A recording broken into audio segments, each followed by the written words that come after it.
Welcome to Real Talk English. Hey, have you ever felt, lost or just stuck? Like you don't know what the next step in your life is? Well, today we're diving into this incredible conversation with Shetty. He's known as the host of one of the most successful and award-winning podcasts on the planet. He's a purpose coach who shares some seriously powerful ideas on how to find your way forward. You're not stuck. You're actually grieving a past version of yourself. So reality has moved on, but you've held on, and that's what's keeping you stuck. And once you let go of that, once you open and release your hands, all of a sudden you feel free. And Jay kicks things off with this mind-blowing idea. He basically says that when we feel like we can't move, it's not because we don't have a path. It's because we're holding on to an old version of ourselves that just doesn't exist anymore. What a thought, right? So here's what we're going to cover. First, we'll talk about what it really means to feel stuck. Then, we'll get into shifting how you see things and what purpose actually is. We'll wrap up with how to take that first step and a quick recap of everything. You ready? Let's get into it. All right, first step, let's really unpack this whole feeling of being stuck. Shetty has a take on this that might just flip the whole idea on its head for you. Let's circle back to this idea because it's so important. The feeling of being stuck, it's not a dead end. Jay says it's a sign that we're still attached to who we used to be. Maybe a job we lost, a relationship that ended, or just an identity we outgrew. We're sad that part of our story is over. So, what does this phrase really mean, to grieve a past version of yourself? Well, it's that feeling of loss for the person you were before.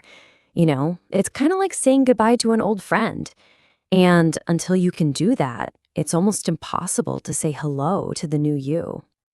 So what's the fix? Well, Jay's idea is super interesting. He says that moving forward doesn't come from having some perfect 10-year plan. Nope. It comes from letting go of the past. The moment you release what's holding you back, you naturally start to move. And this phrase, to propel yourself forward, it's so powerful.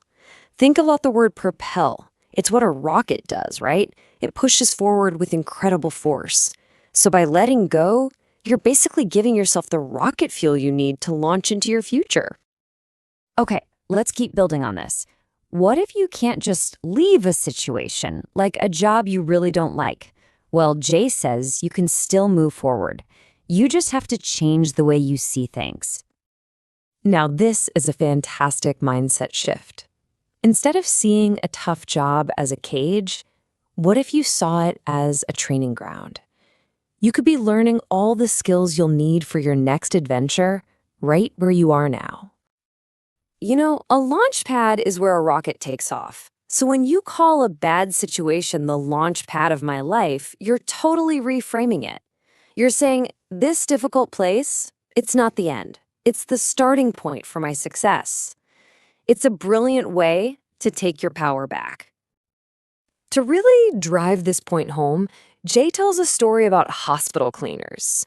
Some of them just saw their job as cleaning floors. But another group, they saw themselves as healers. Why?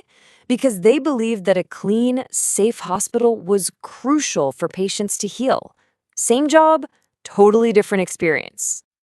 And this idea actually has a name, job crafting.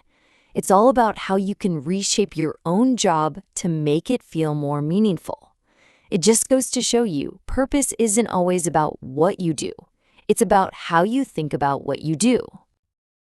Okay, so we've been talking a lot about perspective, but what exactly is purpose? A lot of us think it's this giant, complicated thing we have to go find.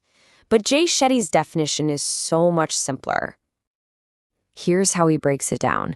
Your passion is what you do for you. It's what gets you excited and fills you with energy. But purpose? That's when you take your passion and use it to help someone else. That's it. Passion plus serving others equals purpose. And Mel Robbins, who is in the conversation, shares this perfect personal story. She loves flowers, that's her passion. One day, she heard a local flower farmer was sick and about to lose her plants to frost. So Mel got her friends together to help save the flowers. She used her passion to serve. That is a perfect example of finding purpose in a small, everyday moment. To infuse a sense of purpose means you're adding meaning into your regular life. The word infuse is great here. Think about putting a tea bag in hot water. The flavor slowly spreads and fills the entire cup.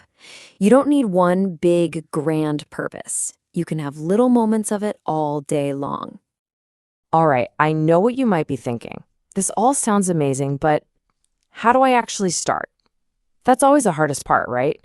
Well, in our last section, Jay gives some really practical advice on how to just take that first step.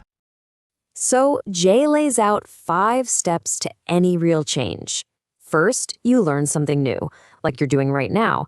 Second, and this is key, you start experimenting with it.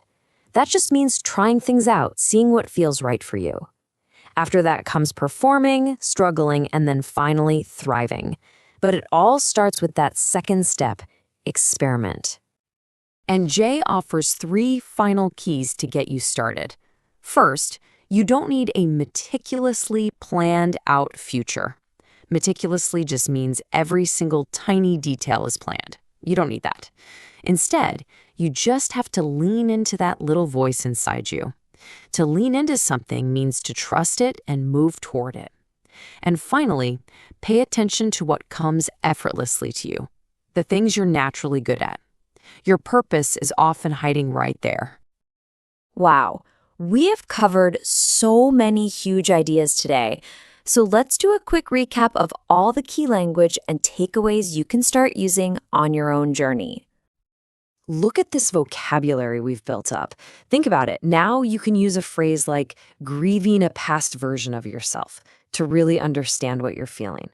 Or you can reframe a tough time as the launch pad of your life. These aren't just words, they're brand new tools for thinking. So if you remember anything, remember this. You have the power to move forward.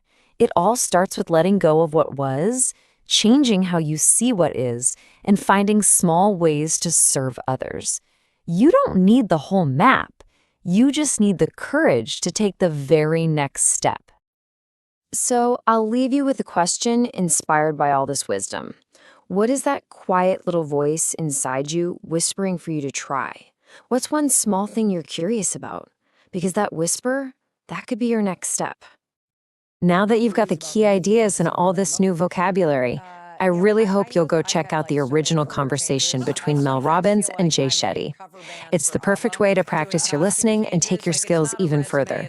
Thanks so much for joining me, and don't forget to like, comment, and subscribe for more Real Talk English.